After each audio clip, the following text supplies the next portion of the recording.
Pogradeci është qyteti lindjes për studiuesin dhe gazetarin e mirënjohur të Zërit të Amerikës, Ilir Ikonomi, qytet ku ai promovoi Rebeli, vëllimin e dytë të biografisë së Fanolit. Autori i monografisë Ilir Ikonomi bashkëbisedoi me lexues, mësues të historisë dhe letërsisë së qytetit, duke ndarë me ta gjithë procesin e kërkimit dhe përzgjedhjes së dokumenteve arkivore, për të sjellë të gjitha drejtijet e një figure shumë dimensionale si ajo e Fanolit.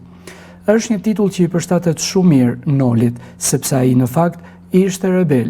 Nga studimet që kam bërë, kam arritur në konkluzionin se po kështu ishte, guxonte t'i thoshte jo gjërave që shkonin kundër rrymës, u shpreh autori.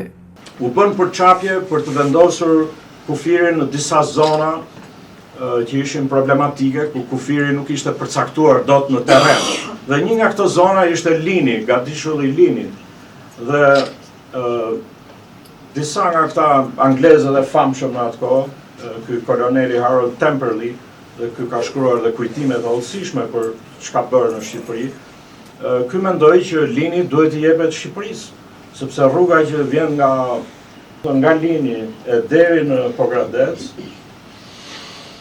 Buzliqenit, si thosh, nëse Linin do ta merrnin Jugosllavët dhe doganët.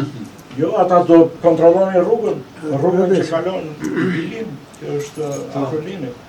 Dhe po ta bllokonin ata rrugën, nuk kishte mundësi që të ndërpritej komunikacioni për të ardhur në Pogradec dhe në Korçë.